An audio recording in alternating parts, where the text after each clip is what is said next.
오늘 이 새벽 주님의 전에 나와 예배하시는 모든 성도 여러분들을 주님의 이름으로 환영하고 또 축복합니다. 여러분, 우리 인간의 진정한 영적 상태는 지금 내가 어떤 상황과 환경에 서 있느냐가 아니라 내 마음이 과연 무엇과 연결되어 있느냐에 따라서 완전히 그 상태가 달라지게 됩니다. 겉보기에는 남들이 부러워하는 화려한 자리에 우리가 앉아 있다 할지라도 그 내면은 썩어 문드러져 있을 수 있고요.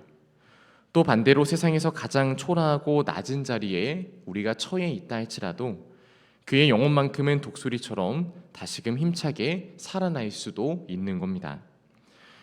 지난 새벽 말씀에서 우리는 삶의 가장 처절한 밑바닥까지 내려갔었던 그런 다윗의 모습을 함께 살펴보았습니다. 그는 사울 왕의 칼날에 피해서 도망치고 도망치다가 원수의 소굴로 뛰어들기도 했고요. 그곳에서 살아남기 위해서 수염에 침을 흘리며 미친 채 하기까지 해야만 하였습니다. 그러나 다윗은 그 비참한 삶의 밑바닥에서도 영적으로 완전히 무너져 내리지는 않았습니다. 그가 아둘람 동굴에서 지어 올린 시편 34편의 고백처럼 그는 자신을 모든 두려움에서 건지시는 하나님, 바로 그 하나님을 다시금 믿음의 눈을 뜨고 영적인 상태로 분별할 수 있었기 때문입니다. 눈앞의 현실은 아무것도 변하지 않았던 그런 척박한 광야 같은 현실이었지만 하나님과 연결되어지는 그의 영적인 안테나가 다시금 온전히 살아날 수 있게 되었던 것이죠. 그런데 여러분, 오늘 본문 말씀에는 다윗이 회복되어져 가는 상황과는 다르게 그 정반대의 길을 걸어갔던 사람의 모습이 등장하고 있습니다. 너무나도 잘 알듯이 바로 사울입니다. 사울은 육신적으로 모든 것을 잃었던 이 다윗과는 다르게 여전히 왕의 지위도 있었고요. 권세도 가지고 있었고요. 주변에는 많은 그의 참모들과 신하들이 그와 함께하고 있었습니다. 그러나 사울의 마음은 점점 회복되어져 가는 이 다윗과는 다르게 반대로 더 깊은 의심과 분노 속으로 점차 가라앉고 있었습니다.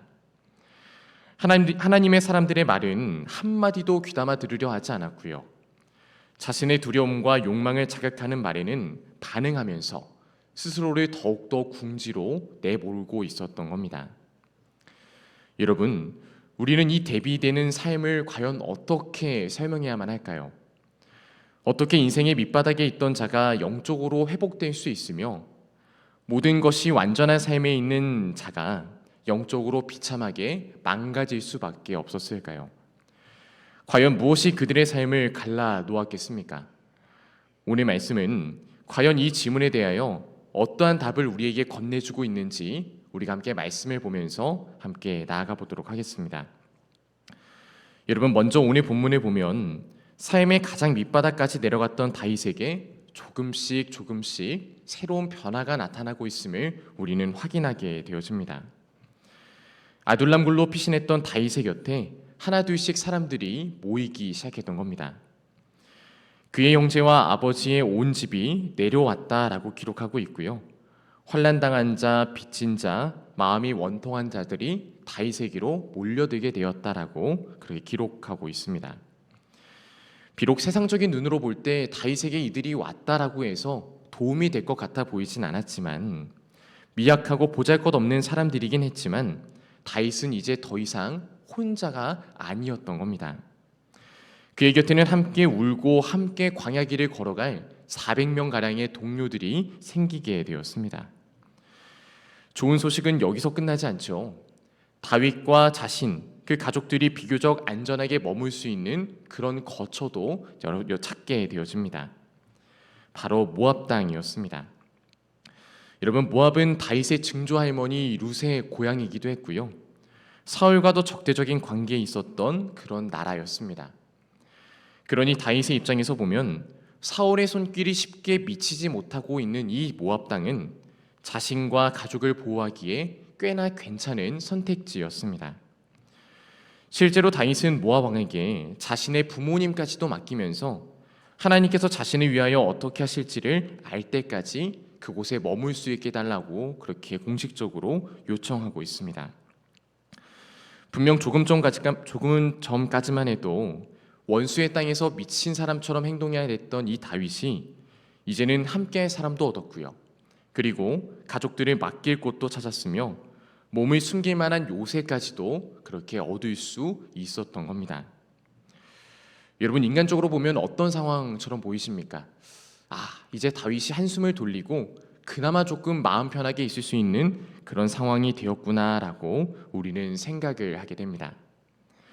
그런데 바로 그때 하나님께서는 이러한 상황 가운데 있던 다윗에게 갓 선지자를 보내고 계십니다. 우리 본문 5절 말씀 함께 한 목소리로 봉독하겠습니다. 선지자 갓이 다윗에게 이르되 너는 이 요새에 있지 말고 떠나 유다 땅으로 들어가라. 다윗이 떠나 헤레스풀에 이르니라. 아멘. 여러분, 다윗의 입장에서 얼마나 청천벽력 같은 말이었을까요? 갓 선지자의 말은 무엇이었습니까? 이제 막 위기에서 벗어나 조금 평안을 얻고 좀 숨쉴 만한 틈을 생긴 이 다윗이 듣기에 참으로 부담스러운 말을 건네고 있습니다. 그 요새를 떠나서 너가 사울 왕의 그 영향력 아래에 있는 그 유다 땅으로 다시금 들어가라 라고 이야기를 하고 있는 겁니다. 지금의 상황에 네가 안주할 것이 아니라 지금 위험하더라도 하나님이 명하시는 그곳으로 떠나라 라고 이야기하고 있는 것이죠. 여러분, 만약 이전에 다윗이었다라고 한다면 갓 선지자의 말에 그는 어떻게 반응하였을까요? 사무엘상 21장에서 그는 다윗을 두려워하여 원수의 땅 가드로 도망쳤던 사람이었습니다. 눈앞에 자신의 안전을 보장할 수 있기만 한다면 그것이 무엇이든 붙잡으려고 했던 것이 바로 다윗이었습니다. 만약 다윗이 여전히 그런 마음의 상황 가운데 있었다면 내가 왜 굳이 다시 위험한 이 유다 땅으로 들어갑니까? 내가 조금만 더 이곳에 머물면 안 되겠습니까? 라고 반문을 했을지 모릅니다. 그러나 오늘 본문에서 다윗의 반응이 이전과 완전히 달라졌음을 우리는 확인하게 되어지는데요. 성경은 다윗이 갓 선지자의 말을 듣고서 그가 혹 여전히 두려워했다거나 혹은 결정을 하기 전에 오랫동안 고민했다라고 그렇게 기록하고 있지 않습니다. 그저 성경은 이렇게 말씀합니다. 다윗이 떠나서 헤레스풀에 이르니라 라고 성경은 이야기합니다. 여러분, 다윗은 하나님의 사람을 통해 그 말을 들었을 때 어떻게 반응하였습니까? 그는 지체 없이 그 말을 듣는 곧바로 자기 거처를 하나님이 말씀하시는 곳으로 옮기는 것을 선택하게 되어집니다. 안전해 보이는 자리를 붙잡지 않고요. 위험해 보여도 하나님께서 명하신 그곳으로 그가 떠나기 시작했던 겁니다. 사랑하는 성도 여러분, 이것이 다윗의 영적인 상태가 회복되었다라는 결정적인 분명한 증거였습니다. 다윗이 영의 사람이었던 것은 더 이상 아무런 두려움을 느꼈기 때문이 아니었습니다. 이제는 자신의 두려움보다 하나님의 말씀을 더 크게 듣기 시작했기 때문에 이전의 두려움이 그의 발걸음을 결정했을지라도 이제는 하나님의 말씀이 그의 발걸음을 결정하기 시작했던 겁니다. 여러분, 영의 사람은 과연 어떤 사람일까요? 환경이 안전한지 내 상황이 더 나아지는지를 묻는 사람이 영의 사람이 아닙니다. 그것보다는 하나님께서 내게 무엇을 말씀하시는지 먼저 듣고 또 그 말씀에 자신의 걸음을 맞추는 사람이 영의 사람임을 잊지 마시길 간절히 소망합니다. 바라기는 저와 여러분도 내게 익숙하고 안전해 보이는 길을 선택하는 것이 아니라 성령께서 우리에게 말씀하실 때 그것이 때때로 내게 불편하고 어려운 일이라 할지라도 기꺼이 일어나 주님께 순종하며 하나님께서 이루실 뜻을 향해 나아가는 저와 여러분이 될 수 있기를 주님의 이름으로 간절히 소망합니다.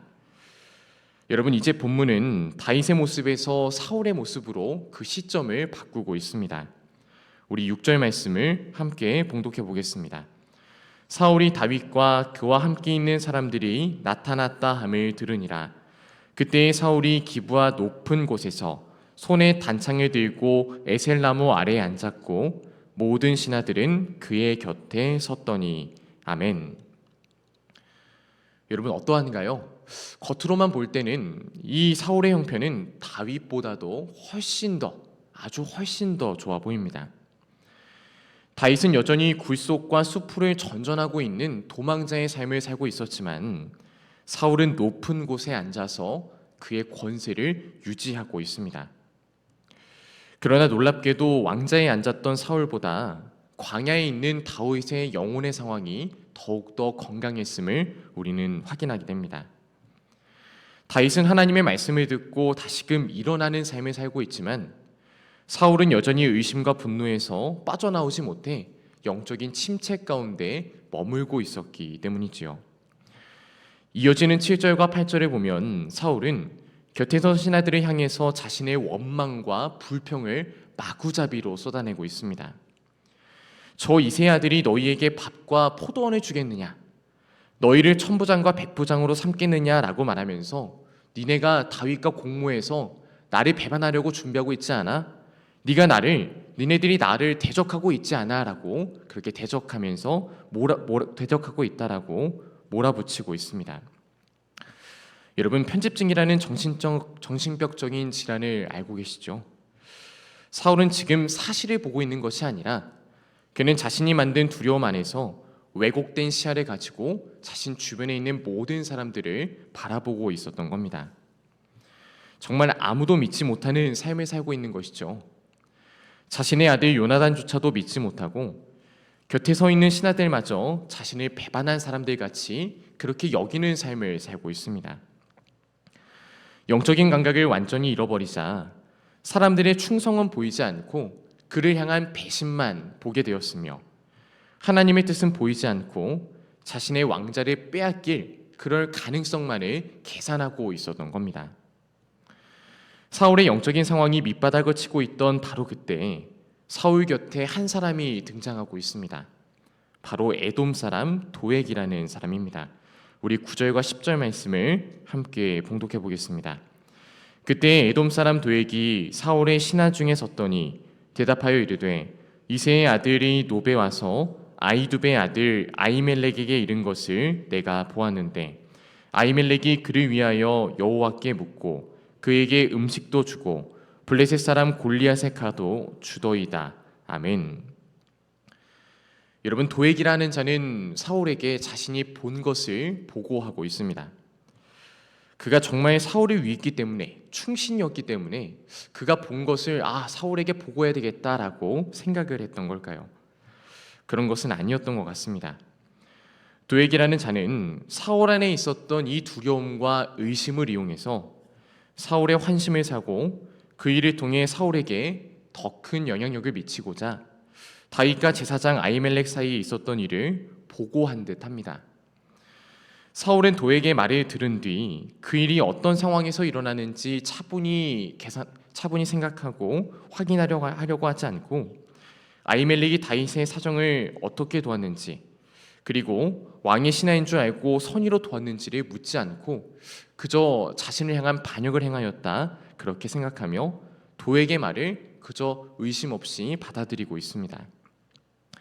여러분, 유괴 사람의 특징이 바로 여기에 등장하고 있죠. 유괴 사람은 진실을 분별하려 하기보다는 내 감정에 맞는 말, 내가 듣기 좋은 말, 내 육신에 합당한 말만 취선택해서 골라 듣고자 합니다. 내 분노가 옳다고 말해주는 소리, 내 의심이 사실이다 라고 확인시켜주는 그러한 소리, 내 욕망과 욕심을 정당히 해주는 말에 쉽게 현혹되어서 그 말에 우리의 귀를 기울이게 되어집니다. 그리고 그런 말을 계속 듣다 보면 결국 내 감정이 하나님의 뜻보다 더 중요해지게 되고 더 깊은 죄의 길로 우리가 끌려다니게 되는 삶을 살게 되는 것입니다. 여러분, 분명 사울 곁에도 하나님의 사람들이 있었습니다. 자기 생명을 걸고 다윗을 변호했던 요나단이 있었고요. 하나님 앞에서 제사장으로 섬기던 아히멜렉 역시 그의 주변에 있었던 사람 중 한 사람이었습니다. 그러나 사울은 그들의 말에 귀를 열려고 하지 않습니다.